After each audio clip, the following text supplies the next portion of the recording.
ሰላምና ጤና በያላችሁበት ይድረሳችሁ ውድና የተከበራችሁ ቤተሰቦቻችን እንደምን አላችሁልን? ከሁለተኛው የዩቲዩብ ቻናላችን አዲስ ስፖርት ልዩ የተለያዩ ስፖርታዊ ጉዳዮችን ልናካፍላችሁ እነሆ ዛሬም በዕለተ ማክሰኞ የምሳ ሰዓቱ የስፖርት የመረጃ ሰዓታችን በድጋሚ ተገናኘን። ስለምታደምጡን ስለምትከታተሉን ቆይታችሁ ከኛ ጋር ስለሆነ እጅጉን ከልብ አድርገን ነው የምናመሰግነው። ፏር ባህሩ የዛሬውን ፕሮግራም እየመራው ከእናንተ ጋር ቆይታን አደርጋለሁ። እናንተም ቪዲዮአችንን ላይክ፣ ቻናላችንን ሰብስክራይብ እያደረጋችሁ ቆይታችሁን ከኛ ጋር አድርጉ። ከመሸጋገሪያው በኋላ በድጋሚ ተመልሰን እንመጣለን። አብራችሁኝ እንድትቆዩ በአክብሮት ጋብዛለሁ። የተለያዩ የዝውውር ጉዳዮችን እያነሳሳን ቆይታን እናደርጋለን። በተለይ ከማንቸስተር ዩናይትድ፣ ከአርሰናል፣ ከቼልሲ፣ ከሊቨርፑል፣ ከሪያል ማድሪድ፣ ከባርሴሎና ከሌሎችም የአውሮፓ ታላላቅ ክለቦች ጋር የተያዙ ሲወጡ የነበሩ የዝውውር ጉዳዮችን በስፋት እያነሳን ነው ቆይታን የምናደርገው። እስከ ፕሮግራማችን ፍጻሜ ድረስ አብራችሁኝ እንድትቆዩ በአክብሮት ጋብዛለሁ። ፏድ ባሩ ፕሮግራሙን እመራለሁ። ከመሸጋገሪያ በኋላ በድጋሚ እንገናኛለን። አብራችሁኝ ቆዩ።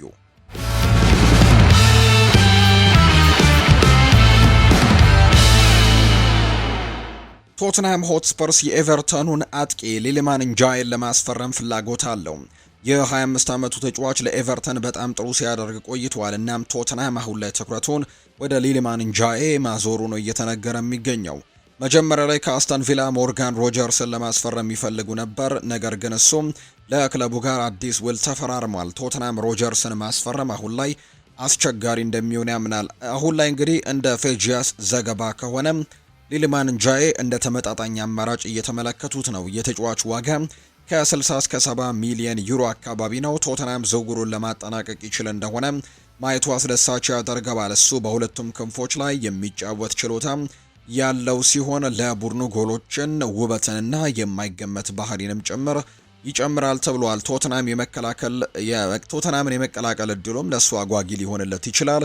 ነገር ግን ለክለቡ እንዲሸጥ ማሳመን አስቸጋሪ ነው። ኤቨርተን በቋሚነት በደረጃ ሰንጠረዡ የላይኛው ግማሽ ላይ መወዳደር የሚችል ቡድን ለመገንባት እየፈለገ ነውና ምርጥ አጥቂ ተጫዋቾቻቸውን አንዱን መሸጥም በጭራሽ አይፈልጉም። ቶተንሃም በቀጣዮቹ ወራት ቅናሽ በማቅረብ ቁርጠኝነታቸውን መሞከር ይወስኑ እንደሆነ ማየቱ አስደሳች ያደርገዋል ተብሎ ነው የሚጠበቀው። ባለፉት የዝውውር መስኮቶችም በርካታ ጎበዝ ተጫዋቾችን በማምጣትም ጥሩ ነገሮችን ያደርገዋል። ቡድናቸውንም የበለጠ ማሻሻያ ይፈልጋሉ። እስካሁን ድረስ የውድድር ዘመኑ የተደበላለቀ አቋም ላይ ነው የጀመሩት። እናም በጥር ተጫዋቾች የዝውውር መስኮት ደግሞ አስፈላጊ የሆኑ ተጫዋቾችን ያስገብተው በውድድር ዘመኑ ሁለተኛው አጋማሽ ላይ በከፍተኛ ደረጃ መጫወት ይችሉ እንደሆነ ማየቱ አስደሳች ያደርገዋል። በፕሪሚየር ሊጉ ደግሞ ውስጥ አራቱ የላይኛው ደረጃዎችን ለማስጠበቅም የሚፈልጉ ሲሆን በዩኤፋ ቻምፒየንስ ሊግም ጥሩ ውጤት ለማስመዝገብ ይፈልጋሉ። እንጃዬ በሙያው ህይወቱ ጫፍ ላይ የሚገኝ ሲሆን በከፍተኛ ደረጃ መወዳደር እንደሚፈልግም ግልጽ ነው። ወደ ቶትንሃም መዘዋወሩ ለሱም ተስማሚ ይሆንለታል ተብሎ እንደሚጠበቅ ነው መረጃዎች የወጡት። ሌላኛው የምናነሳው መረጃ ደግሞ ቶማስ ቱሄል እያሳሰበ አስቴትን ከሰጡ በኋላ ማይልስ ሉዊስ ስኬሊ በአርሰናል የወደፊት እጣ ፈንታ ላይ የውስጥ አዋቂዎች አሁን ላይ ግምቶቻቸውን እያሰፈሩ ነው የሚገኙት። የቶማስ ቱሄል የቅርብ ጊዜ አስቴቶች ከወጡ በኋላ ማይልስ ሉዊስ ስኬሊ ለአርሰናል የወደፊት እጣ ፈንታ ላይ ያለው ውይይትም በጥር ተጫዋቾች የዝውውር መስኮት ዙሪያ አነጋጋሪ ሆኗል። የእንግሊዙ አሰልጣኝ የሆኑት ቶማስ ቱሄል ተከላካዩ የእንግሊዝ ብሔራዊ ቡድን ውስጥ ለመግባት ከፈለገ ተጨማሪ የመጫወቻ ጊዜያቶችም እንደሚያስፈልገው ነው የነገሩት። ሉዊስ ስኬሊ ሰርቢያና አልቤኒያን ለገጠመው ቡድን ውስጥ አልተካተተም። ቶማስ ቱሄልም ወጣቱ ድንቅ ስብዕናና ጠቃሚ የቡድን አባል ቢሆንም ጥሩ እንግዲህ ነገሮችን ማድረግ የሚፈልግ ከሆነ በቋሚነት መጫወት ይኖርበታል። ቶማስ ቱሄል በስካይ ስፖርት በኩል ሲናገሩ ማይልስ ሉዊስ ስኬሊ በጣም ጥሩ የቡድን ጓደኛና ከዛም ባለፈ ደግሞ የዓለም ዋንጫ ማጣሪያ ጥሩ ነገሮች ላይ ለኛ ተጫውተዋል ብለዋል። ሩበን ሉፍተስቼክ እና ሞርጋን ጌብስ ዋይትም እንዲሁ ሲል ተናገረው። ነገር ግን ባለፈው ጊዜ እንዳልኩት ለዚህ ውስጥ የውድድር እና ደግሞ የአፈጻጸም አካል አለ። በቋሚነት በከፍተኛ ደረጃ ለሚያሳዩ ተጫዋቾች በሩ ሁልጊዜም ክፍት ነው። ማይልስ ሉዊስ ስኬሊ፣ ሩበን ሉፍተስቼክ እና ሞርጋን ጌብስ ዋይት በቦታቸው ለኦረሊ እንዲሁ አሌክስ ስኮት እና ጁድ ቤሊንጋም በብቃት ተበልጠዋልና እነዚህ ተጫዋቾች በመጠራታቸው ምክንያት የእነዚህ ተጫዋቾች ቦታ ተይዟል። ማይልስ ሉዊስ ስኬሊ በቀላሉ ተጨማሪ ቋሚነትን ተጨማሪ ደቂቃዎች ይፈልጋል። አሁን ደግሞ ኦሬሊ በዛ ቦታ ላይ ጊዜው ቋሚ ሆኖ የተሰለፈበት ጊዜ እንደሆነ የሚታወቅ ነው። ስለዚህም ነው እንግዲህ በዚህ ቦታ ላይ እሱን መጥራት የመረጥኩት ሲሉ ይናገራሉ አሰልጣኝ ቶማስ ቱሄል። ይህም ወጣቱ እንግሊዛዊ በመጪው የውድድር የዝውውር መስኮትም ዝውውር ለመፈለግ ሊገፋው ይችላል የሚል ግምቶችን አስነስቷል። በርካታ የፕሪሚየር ሊግ ክለቦችም ፍላጎት እንዳላቸው ነው እየተገለጸ የሚገኘው። ከማርክ ብሩስ በዴይሊ ሜይል ላይ በተገኘው መረጃ መሰረትም እንደሚያመለክተው ኤቨርተን፣ ፉልሃም፣ ዌስትሃም እና ኖቲንግሃም ፎረስት የ19 ዓመቱን ተጫዋች በአርሰናል ያለውን ሁኔታ በቅርበት እየተከታተሉ ነው። ሆኖም ከምንጮች በተገኘው መረጃ መሰረት ተጫዋቹ በአርሰናል የመልቀቅ እድሉ ከዜሮ በጣም የቀረበ ነው። ይህም ደግሞ በጊዜያዊነትም ሆነ በቋሚነት ዝውውር መቼም እንደማይለቅ ነው በአሁኑ ጊዜ የተነገረው። ተጫዋቹ በክለቡ ጋር አዲስ የረጅም ጊዜ ውል የተፈራረመ ሲሆን ሚኬል አርቴታ በመጨረሻም ዋንጫ እንዲያሸንፍም ሊረዳው በሚችል በቂ የቡድን አባላት አማካኝነት የውድድር ዘመኑን ማጠናቀቅ ይፈልጋል። ወጣቱ ተከላካይ በዚህ የውድድር ዘመን በሪካርዶ ካላፊዮሪ ድንቅ አቋም ምክንያት የመጫወቻ ጊዜያቶችን ማግኘት አስቸጋሪ ሆኖበታል። በጣሊያናዊው ተከላካይ እስካሁን ባለው 11 የፕሪሚየር ሊግ ጨዋታዎችም ሁሉ ቋሚ በመሆን በአርቴታ ተመራጩ የግራ ተከላካይ ሆኗል። ሆኖም ግን ማይልስ ሉዊስ ስኬሊ ለአርሰናሎች በ4 የቻምፒየንስ ሊግ ጨዋታዎች ውስጥም በ3ቱ ቋሚ ሆኖ ተሰልፏል። እንዲሁም በሁለቱ የሊግ ዋንጫ ጨዋታዎች ላይ ቋሚ በመሆን በሁለቱም ጨዋታዎች ላይ ለጎል የሚሆን ኳስም አመቻችቶ አቀብሏል። የጣሊያናዊው ብቃት የ19 ዓመቱን ተጫዋች ከባድ የውድድር ዘመንን የፈጠረበት ቢሆንም በተጫዋቹ ጥራት ላይ ምንም አይነት ጥርጥር የለም። የአርሰናል ሙሉ ተከላካዮችም ጉዳት በደረሰባቸው ጊዜ ተጠቅመው ባለፈው የውድድር ዘመን የዋናው ቡድን በመጫወትም ጀምረዋል። ሉዊስ ስኬሊ በሁሉም ውድድሮች 42 ጨዋታዎችን ጀምሮ 1 ጎል አስቆጥሯል። 3 ደግሞ ለጎል የሆኑ ኳሶችን አመቻችቶ አቀብሏል። በዚህ የውድድር ዘመን በቻምፒየንስ ሊግ ጨዋታዎች ላይ ሚኬል አርቴታ እሱን ማሳመን የጀመሩ በሆኑ አሰልጣኙ በጥራቱ ላይ ምንም አይነት ጥርጥር እንደሌላቸውና እሱ ለኤሚሬትስም የወደፊት ተጫዋች መሆኑ የሚያጠያይቅ አይደለም። ሊቨርፑል የብራይተኑን ያኮቦ ሚንቴን ለማስፈረም ፍላጎት እንዳለው ተዘግቧል። ፌጂያስ እንደገለጸው ከሆነ የ21 ዓመቱ ተጫዋች የእንግሊዝ ክለቡን ከተቀላቀለ በኋላ በጣም ጥሩ ነገሮችን አድርጓል። እናም ብቃቱ የፕሪሚየር ሊጉን ሻምፒዮኖች ትኩረትም ስቧል። ያኮቡ ሚንቴ ዋጋ ከ60 እስከ 70 ሚሊዮን ዩሮ አካባቢ እንደሚሆን ይገመታል። ሊቨርፑል በክንፎቻቸው ላይ ተጨማሪ ጥራትና ተተኪ ተጫዋቾች ያስፈልጓቸዋል። እናም ያኮቡ ሚንቴ ግሩም የረጅም ጊዜ ግዢ ሊሆን እንደሚችል ነው ግምቶች የወጡት። ከአርኔ ስሎት ጋር በፌኖርድም እንደሰራ የሚታወቅ ነው። እናም የሊቨርፑሉ አሰልጣኝ ከፍተኛ ግምት ይሰጡታል። ያኮቡ ሚንቴ ከዚህ ቀደምም በጣም አስደሳች ተጫዋች ተብሎም ተጠርቶ ያውቃል። ከወጣቱ አጥቂ ጋር እንደገና የመገናኘት እድሉ ለሊቨርፑል አሰልጣኝም አጓጊ ሊሆን ይችላል። እንግዲህ ቀዮቹ ተከላካዩን መውሰድና ከአንድ ለአንድ ሁኔታዎችም እድሎችን ለመፍጠር የሚችል ሰውም በአስቸኳይ ይፈልጋል። ያኮቡ ሚንቴ ለሊቨርፑል አጥቂ መስመርም የማይገመት ባህሪ ይጨምራል። እንዲሁ ደግሞ ብራይተን እንዲሸጥ ማሳመን ይችሉ እንደሆነ ማየቱ አስደሳች ያደርገዋል። የ21 ዓመቱ ተጫዋች በጣም ወጣት ነው። እናም ብሩህ የወደፊት እድልም ይጠበቀዋል። ለሊቨርፑልም ቁልፍ ተጫዋች ሆኖ ሊያድግ ይችላል የሚል ግምቶች አሉ።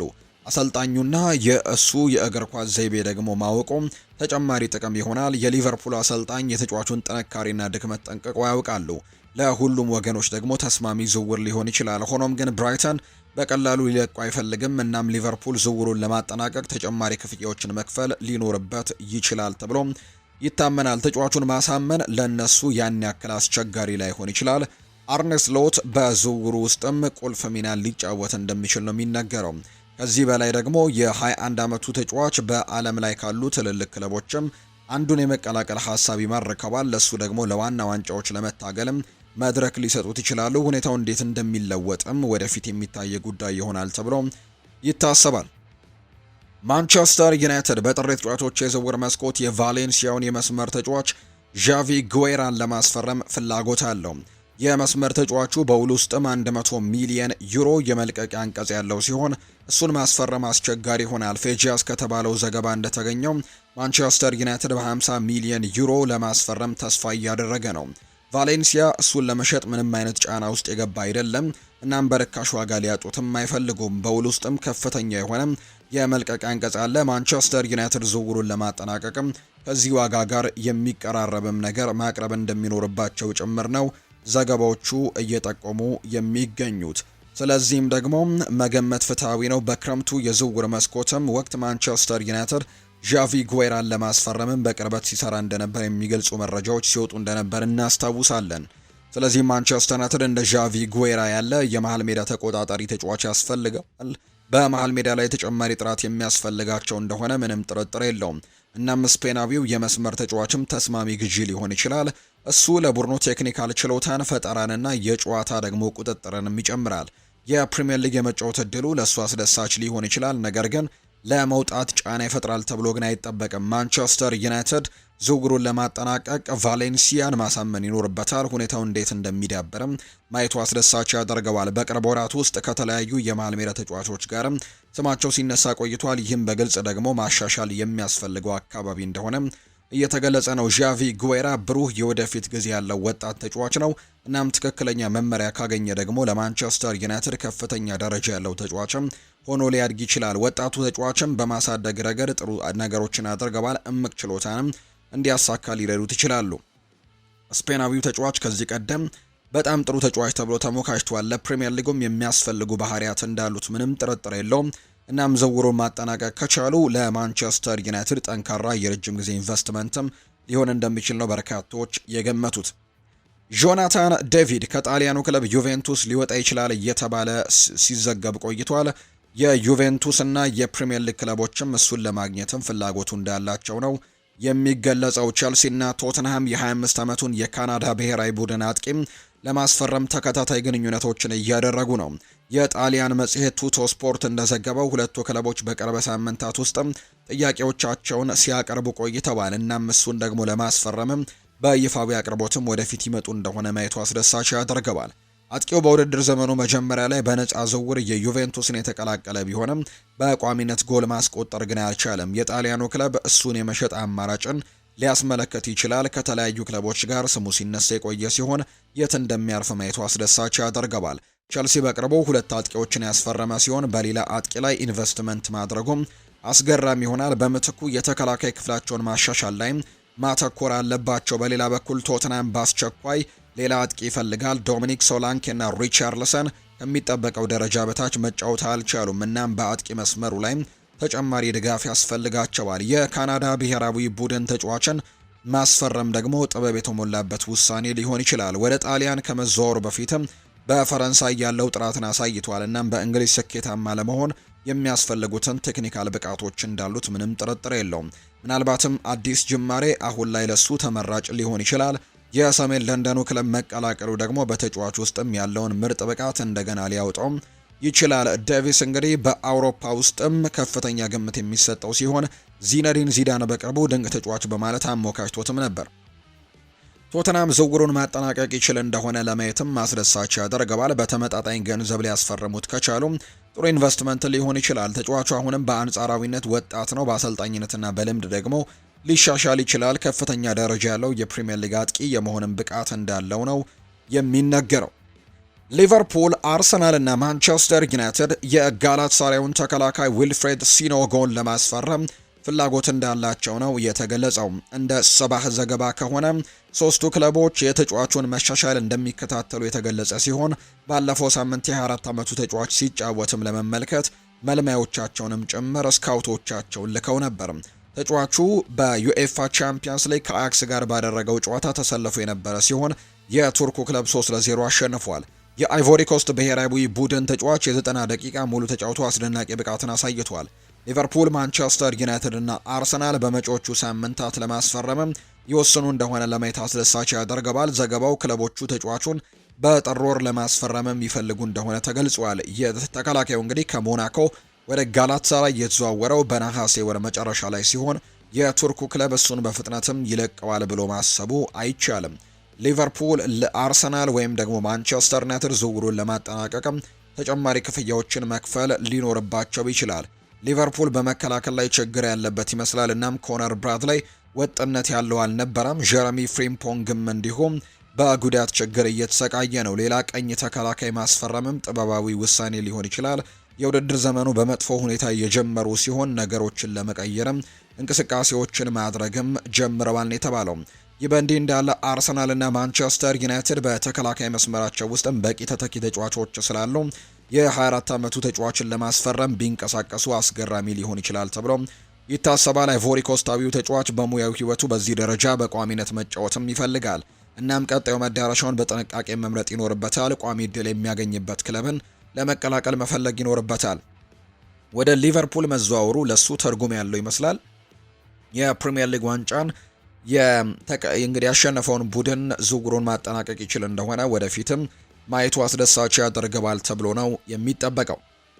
በማንቸስተር ዩናይትድ አሰልጣኝ ሩበን አሞሪም እና በመስመር ተጫዋቹ እንግዲህ በመሃል ሜዳ ተጫዋቹ ማኑኤል ኡጋርቴ መካከል ያለው ውጥረት ባለፈው የውድድር ዘመን መጨረሻ ላይ በከፍተኛ ደረጃ እንደደረሰ ተዘግቧል። ዘ አትሌቲክ እንደገለጸው ሩበን አሞሪም በካሪንግተን በተደረገ የቡድን ስብሰባ ላይ ዩራጓዊው ተጫዋችን ለይቶ ከቡድን አጋሮቹ ፊት ተችቶታል። እንደ ዘገባው ከሆነ ግጭቱ የተከሰተው ዩናይትድ በፕሪሚየር ሊጉ ከአስተን ቪላ ጋር የመጨረሻውን ጨዋታ ከማድረጉ አንድ ቀን በፊትና ቡድኑ በቢልባኦ ለቶተንሃም ሆትስፐርስ በአውሮፓ እንግዲህ ዩሮፓ ሊግ ፍጻሜ ላይ ልብ የሚነካ ሁኔታ ከተሸነፈ ከጥቂት ቀናት በኋላ ነው። የሩበን አሞሪም አስተያየቶች የተሰጡበት ጊዜና ቃና ደግሞ በርካታ ተጫዋቾችን ያስገረመ ሲሆን ፖርቱጋላዊው አሰልጣኝ ማኑኤል ኡጋርቴ ክለቡን ከተቀላቀለ በኋላ በጣም ምቾት ተሰምቶታል ሲሉ እንግዲህ ከሰሱት። ይህ ትችትም ሩበን አሞሪም ኡጋርቴን የሚመለከትበት መንገድ ላይ ትልቅ ለውጥ የሚያሳይ ነው። ቀደም ሲል በስፖርቲንግ ሊዝበን አብሮ በነበሩበት ጊዜ ከሱ ጋር ትልቅ ስኬትን ያስመዘገበ ተጫዋች እንደነበር የሚታወስ ነው። ዩናይትድ እንግዲህ የመሃል ተጫዋቹን ሲያስፈርምም በተለይም ኡጋርቴ በ2021-22 የስፖርቲንግን የዋንጫ ድል ያስገኘ ቡድን ዋነኛው ክፍል እንደነበር ከግምት ውስጥ በማስገባት ብዙ የውስጥ አዋቂዎች ሩበን አሞሪም የኡጋርቴ በራስ መተማመንና ብቃት መልሶ ይገነባል ብለው ጠብቀው ነበር። ሆኖም ግን የኡጋርቴ ዩናይትድ ውስጥ ያለው ጉዞ ሊያበራ አልቻለም። የ24 ዓመቱ ተጫዋች በዚህ የውድድር ዘመን በሁሉም ውድድሮች 3 ጊዜ ብቻ ነው በቋሚነት ተሰልፎ የጀመረ ሲሆን አንደኛው በካራባው ካፕ፣ ሁለተኛ ዙር በግሬምስቤ ታውን እጅ በተሸነፉበት ጨዋታ ነበር። የሱ የታክቲክ ብልህነትና የኳስ የመንጠቅ ችሎታ ቢኖረውም ኡጋርቴ በፕሪሚየር ሊጉ ካለው ፍጥነትና አካላዊ ጥንካሬ ጋር ግን ለመላመድ ተቸግሯል። ከክለቡ ጋር ቅርበት ያላቸው ምንጮች እንደሚጠቁሙት የሩበን አሞሪም ብስጭት የመነጨው ከኡጋርቴ በሜዳ ላይ ከሚያገኘው ብቃት ብቻ ሳይሆን በስልጠና ወቅት ከሚታየው የጥረት መቀነስና ብለው እንደሚያምኑ ነው ዘገባዎች የገለጹት። የዩናይትድ አለቃ በአውሮፓ ሊግ ከደረሰበት ብስጭት በኋላ ደግሞ ቡድኑ የሙያው ደረጃ እንዲያሳድግ ጥሪ ያቀረቡ ሲሆን ኡጋርቴ የወደፊት የማይታገሱት ምሳሌ አድርገውም ተጠቅመውበታል። ሩበን አሞሪም ሁኔታውን የተያዘበት መንገድም የእሳቸውን ለአስጨራሽ የአሰልጣኝነት ስልትን የሚያንጸባርቅ ሲሆን ይህም በስፖርቲንግ በነበሩበት ጊዜ ውዳሴና ትችትን አስገኝቶላቸዋል። እሳቸው ከተጫዋቾቻቸው ከፍተኛ ጉልበት፣ ዲሲፕሊንና ሙሉ ትኩረትን የሚጠይቁ በመሆናቸው ይታወቃሉ። ስለዚህም ሆኖም ደግሞ ኡጋርቴ በይፋ መተቸታቸው ቡድኑ እንደ ፍላጎታቸው ለማድረግም ሲሞክሩ ከትዕይንቱ በስተጀርባ እየጨመረ ያለውን ውጥረት ሊያመለክት ይችላል ብለው በርካቶችም ገልጸውት ነበር። የመሃል ሜዳ ተጫዋቹ ራሱን ለማቆየትና በቦታው ለመታገልም ፍላጎት እንዳለው ቢታወቅም ወደ ሩበን አሞሪም የመጀመሪያ 11 ውስጥ ለመመለስ ግን የእሱ ብቃትና አመለካከት ላይ ትልቅ ለውጥም ያስፈልገዋል ተብሎ እንደሚታሰብ ነው መረጃው የወጣው። ስካይ ስፖርት ጋዜጠኛ የሆነው ሳቻ ታቮሊየር ዘገባ መሰረት ቪኒሲዮስ ጁኒየር ከሪያል ማድሪድ ጋር የኮንትራት ማራዘሚያ ንግግሮችን ሙሉ በሙሉ ከፈረሱ በኋላ እንግዲህ ይህ የክንፍ መስመር ተጫዋችም እንግዲህ በ150 ሚሊዮን ዩሮ የዋጋ መለያ እንግዲህ ባስቀመጠባቸው ለወደፊት ትልቅ አዲስ ክስተትን ይፈጥራል ተብሎ ይታሰባል። ወደ ሌሎች ክለቦች የሚያመራበት እድልም ይኖራል። ይህ እድገት በብራዚላዊው ዓለም አቀፍ ተጫዋችና በሳንቲያጎ ቤርናቢዮ አመራሮች መካከል ባለው ግንኙነት ላይ ትልቅ ለውጥን የሚያመለክት ሲሆን በዘመናዊ እግር ኳስ ውስጥም ደግሞ ከሚደረጉ ከፍተኛ ዝውውሮች አንዱ ሊሆን እንደሚችል እየተነገረ ነው። ከማድሪድ ጋር ቅርበት ያላቸው ምንጮች እንደሚያመለክቱት ከቪኒሲዮስ ጁኒየር ጋር የረጅም ጊዜ ውልን የማደስ ንግግሮችም እንደቆሙና የስፔኑ ግዙፍ ክለብም እሱን ቀድሞውኑ በ2026 የክረምት የተጫዋቾች የዝውውር መስኮት ወቅትም ለመሸጥ እየፈለገ ነው። ክለቡ የ25 ዓመቱን ተጫዋች ከትልቅ ሀብቶቹ አንዱ አድርጎ መመልከቱን ቢቀጥልም ፍሎረንቲኖ ፔሬዝ ግን ቦርዱ በዋጋ እንዳይታገቱ ግልጽ አድርገዋል። ይልቁንም ደግሞ ለማንኛውም ግዢ 150 ሚሊዮን ዩሮ የሚል የተወሰነ ዋጋ አስቀምጠውላቸዋል። በርካታ ታማኝ የመረጃ ምንጮች እንደገለጹት ሪያል ማድሪድ የኮንትራት ማራዘሚያ ንግግሮችን ሙሉ በሙሉ መቋረጣቸውን ተከትሎ የቪኒሲዮስ ጁኒየርን የመነሻ ዋጋ 150 ሚሊዮን ዩሮ አድርጎ አስቀምጧል የሚል መረጃ ነው የወጣው። ብራዚላዊው አጥቂ በዚህ የውድድር ዘመንም በሻቪ አሎንዞ ስር ተቸግሮ የቆየ ሲሆን በቡድን ውስጥም ያለውን ዋና ተጫዋችነት ሚናንም ቀንሶበታል። በአንዳንድ አስፈላጊ ግጥሚያዎችም ሻቪ አሎንዞ ከሚጠብቀው ጊዜ በላይ እንግዲህ ከሜዳ አስወጥቶታል። ይህም ደግሞ በአጥቂው ዘንድ በጥሩ ሁኔታ እንዳልታየ ነው ዘገባዎች የሚያሳዩት። ይህ እርምጃ ለ2026 የክረምት የተጫዋቾች የዝውውር መስኮትም መውጣት በር ይከፍታል። የሳዑዲ አረቢያ ክለቦችም የብራዚላዊውን ተጫዋች ፊርማ ለማግኘትም የሚደረገውን ሩጫ እየመሩ እንደሆነ መረጃዎች አሉ። አልሂላልና አልናስርን ጨምሮ በርካታ የሳዑዲ አረቢያ ቡድኖችም ቪኒሲዮስ ጁኒየርን በዓለም እግር ኳስ ውስጥ ከፍተኛ ተከፋይ ተጫዋች አንዱ ሊሆን እንደሚችልም ግምቶቻቸውን እየሰጡ እንደሚገኝ ነው እየተገለጸ የሚገኘውና የዓለም ተከፋይ ተጫዋች ሊሆን ይችላል። ትልቅ የገንዘብ መጠንም ያላቸው ቅናሾችን ያዘጋጁ እንደሆነ ተነግሯል። የሳዑዲ ፕሮ ሊግ እንግዲህ የኤሊት የአውሮፓ ክለቦችን የመሳብም ስልቱን የቀጠለ ሲሆን በቪኒሲዮስ ጁኒየር ስምም ከረጅም ጊዜ እይታው ጋር በትክክል ይጣጣማል። ሆኖም ግን ሳዑዲ አረቢያ ብቸኛው መዳረሻ ላይሆን ይችላል። የማንቸስተር ሲቲ አሰልጣኝ ፔፕ ጓርዲዮላ ሁኔታውን በቅርበት እየተከታተሉ እንደሆነ ተነግሯል። የፕሪሚየር ሊጉ ግዙፍ ክለብ ማንቸስተር ሲቲ ብራዚላዊውን አጥቂ እንደሚያደንቀውና የኤርሊንግ ሃላንድ ጋርም በአጥቂ መስመራቸው ሊያጣምሩት እንደሚፈልጉ ነው የተዘገበው። ጋርዲዮላ የቪኒሲዮስ ጁኒየርን ፍጥነት፣ ቴክኒካል ችሎታና በአጥቂ መስመር ላይ ያለውን ብቃት ለረጅም ጊዜ ሲያደንቀው ቆይቷል። እናም የሲቲ የፋይናንስ አቅምም የማድሪድ የሚፈልገውን ዋጋ ሊያሟሉ ከሚችሉ ጥቂት የአውሮፓ ክለቦች መካከል አንደኛው እንደሆነ ግምቶች እየወጡ እንደሚገኙ ነው ዘገባዎች እየጠቆሙ የሚገኙት። ፍሎሬንቲኖ ፔሬዝ የ2026 የክረምት ተጫዋቾች የዝውውር መስኮት ወቅትም የቪኒሲዮስ ጁኒየርን የገበያ ዋጋ ከፍተኛ ሆኖ እያለ እንግዲህ ገንዘብ ለማግኘትም ተመራጭ ጊዜ እንደሆነ አድርገው ይመለከቱታል። ተጫዋቹ ወደ መካከለኛው ምስራቅ ወይም ደግሞ ወደ ፕሪሚየር ሊግ መዘዋወሩ ወደፊት የሚታይ ጉዳይ ይሆናል ተብሎ ነው የሚታሰበው። ሊቨርፑል ፍሎሪያን ቬርትስን ከባየር ሌቨርኩዘን በ100 ሚሊዮን ዩሮ እንግዲህ በ100 እና ከዛ በላይ ሚሊዮን ፓውንዶች እንግዲህ የዝውውር ክፍያ በክረምቱ የተጫዋቾች የዝውውር መስኮት ነበር ያስፈረመው። ይህም የጀርመን ብሔራዊ ቡድን አማካይ በክረምቱ የተጫዋቾች የዝውውር መስኮት ከሚባሉት ምርጥ ዝውውሮች አንዱ እንደሆነ አድርጎታል። ከጀርመኑ ክለብና ከብሔራዊ ቡድን ጋርም ያለው አስደናቂ ሪከርድም ለአርኔ ስሎት ቡድን የመጀመሪያ ኳሱን ከመምታቱ በፊት እንኳን ግልጽ የሆነ ስኬትን እንደሚያመጣላቸው ተገልጾ ነበር። ሆኖም ግን ለሊቨርፑልም ሆነ ለሱ ፍጹም አስከፊ ሆኖ ቀጥሏል። ቬርትስ ከ11 ጨዋታዎች በኋላም ቢሆን በፕሪሚየር ሊግ ውስጥ ጎልም ማስቆጠር አልቻለም፣ ለጎል የሚሆን ኳስም ማቀበል አልቻለም። የአርኔ ስሎት ቡድን በመጨረሻዎቹ 10 ጨዋታዎች 7ቱን በማሸነፍም በሊጉ 8ኛ ደረጃ ላይ ነው የሚገኘው። ፍሎሪያን ቬርትስ በዚህ የውድድር ዘመን ተጽዕኖ መፍጠር ባለመቻሉ ከመገናኛ ብዙሃንና ከአድናቂዎችም ትችት እየደረሰበት ነው። ነገር ግን የጀርመን አሰልጣኝ የሆኑት ዩሊያን ናግልስመን ግን ተጠያቂው ተጫዋቹ ሳይሆን ቡድኑ እንደሆነ ያምናሉ። ስካይ ስፖርት እንደዘገበው ዩሊያን ናግልስመን ስለ ፍሎሪያን ቬርትስ ብቃት ሲጠየቁ ሊቨርፑል እሱ የሚፈጥራቸው እድሎችን መጠቀም ሊረዳው ይገባል ሲሉ ነው የተናገሩት። እነሱ ኳሱን ወደ ውስጥ መምታት አይወዱም ይመስለኛል ሲልም የተናገሩት ናግልስመን እንዲህ ነው ያለው። እውነት ለመናገር አጠቃላይ ሁኔታው ለፍሎሪያን ቬርትስም ቀላል አላደርገውም። ክለቡ በአጠቃላይ ባለፈው ዓመት እንደነበራቸው ዘንድሮ የተረጋጉ አይደሉም። አሁን ላይ ወደ ቡድን ውስጥ ደግሞ መግባትም በጣም ከባድ ነው። በማንቸስተር ሲቲ ጨዋታ ላይ የተደረገውን ጨዋታ ከተመለከትኩኝ በ90 ደቂቃ ውስጥ የከፋው እንግዲህ ቡድን ሊቨርፑል እንደነበር ተመልክቻለሁ። ስለዚህም ፍሎሪያን ቬርትስ ትልቅ ተጽዕኖ እንግዲህ ሊያሳድር አስቸጋሪ ሆኖበታል። በመጨረሻም አጠቃላይ ሁኔታው ትንሽ ተጨማሪ ጊዜ እንደሚያስፈልገው ያሳያል። ይህም ደግሞ የተለመደ ነው። ወደ ፕሪሚየር ሊግ የሚዘዋወሩ ሌሎች ተጫዋቾችም ላይም ይህንን ነገር ተመልክቻለሁ። የሊቨርፑል የቅርብ ጊዜ ሽንፈት የመጣው በኢቲሃድ ስቴዲየም በማንቸስተር ሲቲ እጅ በፔፕ ጓርዲዮላ ቡድን በግልጽም በተሸነፈበት ጨዋታ ነው። በኤርሊንግ ሃላንድ፣ ኒኮ ጎንዛሌዝ እና ጀረሚ ዶኩ የተቆጠሩ ግቦችም ማንቸስተር ሲቲ 3-0 እንዲያሸንፍም በማድረግ የአርኔ ስሎትና ቡድኑ አጠቃላይ ስቃይም አብዝተውታል። ዩሊያን ናግልስመን ለፍሎሪያን ቬርትስም እንዲደረግለት ጥሪ ያቀርበዋል። ናግልስመን ሁላችንም ምን ማድረግ እንደሚችል ፍሎሪያን ቬርትስ እናውቃለን። እናም በእድሜው ደግሞ በጣም በሳሉ ተጫዋችና የብቃት መውረድ ማየቱ ደግሞ ፍጹም የተለመደ ነገር ነው። ለ3 ዓመታት በተመሳሳይ ደረጃ እንዲጫወት መጠበቅ አንችልም። በምትኩ እዚህ አእምሮን እንዲያጸዳ ሁላችንም ትንሽ ልንደግፈው ይገባል። ከዚያ ምናልባትም ሊቨርፑል እሱ የሚፈጥራቸው እድሎችን በመጠቀም ሊረዱት ይገባል። ይህ እንደ ሀሳብ ነው፣ ምክንያቱም እሱ ጥቂት እድሎችን እየፈጠረ አይደለም፣ ነገር ግን ኳሱን ወደ ውስጥ ማስገባት የማይፈልጉ ይመስላሉ። ይህም እንዲሁ ደግሞ የእውነት በጣም ከባድ ነገር አለው ሲልም ጭምር የተናገረው። ፍሎሪያን ቬርትስ በእንግሊዝ ለመረጋጋትና በፕሪሚየር ሊጉ ካለው ፍጥረትና አካላዊ ጥንካሬ ጋር ለመላመድም ተጨማሪ ጊዜ እንደሚፈልግም ጭምር ነው ዩሊያን ናግልስመን የሚናገረው። ከመጣበት ከፍተኛ የዝውውር ዋጋ አንጻርም ብቃቱ ደካማ መሆኑ ምንም ጥርጥር የለውም። እናም እንደዚህ አይነት አፈጻጸም ደግሞ ችላ ሊባል አይችልም። ሆኖም ግን ሊቨርፑሎች ተጫዋቹን መደገፍ አለባቸው። የሱ የቀድሞ ሪከርድ አስደናቂ ነው፣ ያለው ብቃት ደግሞ የማይጠየቅ እንደሆነ አውቃለሁ ሲልም ጭምር የተናገረው የጀርመን ብሔራዊ ቡድን አሰልጣኝ የሆኑት ዩሊያን ናግልስመን ናቸው ይህንን ሀሳብ እየሰጡ የሚገኙት።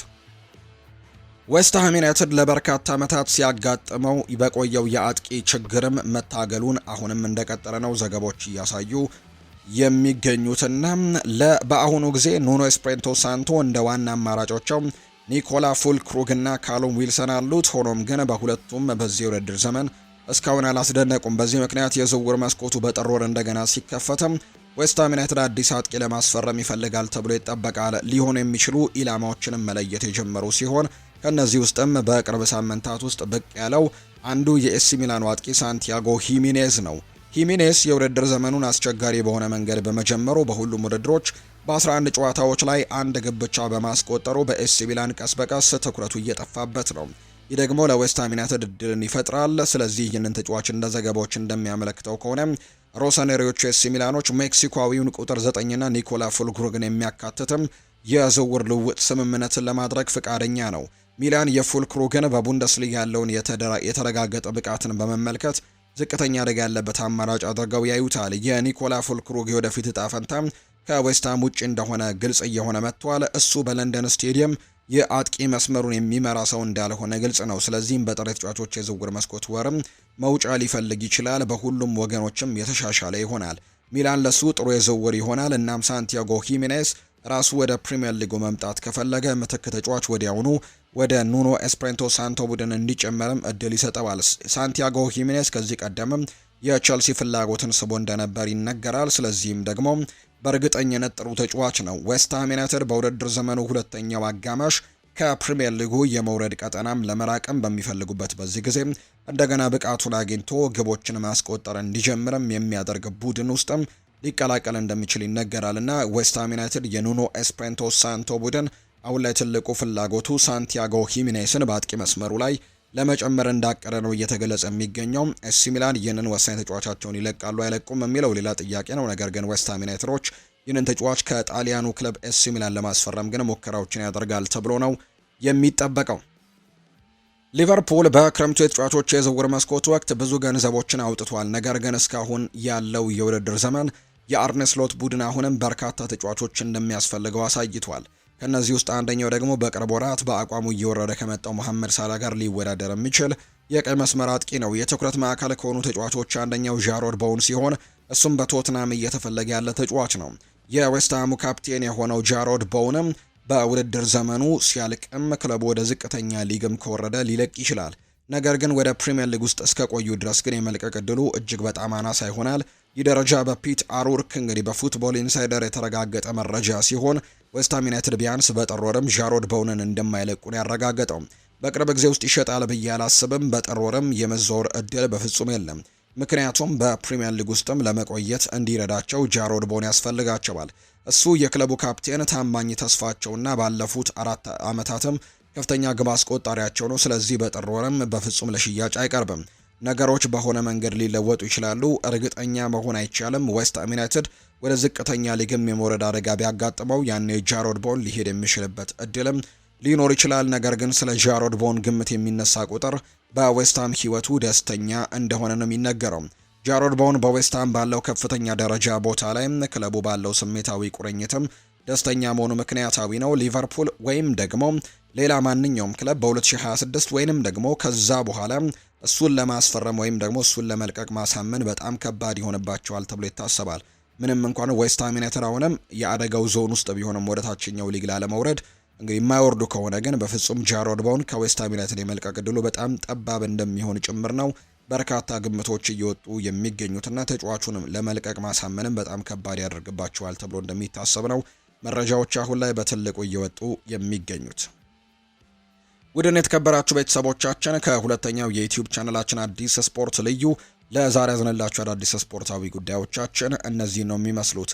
ስላደመጣችሁን፣ ስለተከታተላችሁን ቆይታችሁ ከኛ ጋር ስለነበር ደግሞ እጅግ ከልብ አድርገን እናመሰግናችኋለን። ፏድ ባሩ የዛሬውን ፕሮግራም እየመራው ከእናንተ ጋር ቆይታን አድርግ ያለው። በቀጣይ ፕሮግራሞቻችን ሌሎች ስፖርታዊ ጉዳዮችን፣ ሌሎች አዳዲስ መረጃዎችን አካተን ደግሞ በድጋሚ የምንገናኝ ይሆናል። ስላደመጣችሁኝ፣ ስለተከታተላችሁኝ ቆይታችሁ ከኛ ጋር ስለነበር እጅግ ከልብ አድርገን እናመሰግናለን። ፏድ ባሩ ፕሮግራሙን እየመራው ከእናንተ ጋር ቆየሁኝ። መልካም ጊዜ፣ መልካም ደግሞ ቀን እንዲሆንላችሁ ነው በአክብሮት የምመኘው።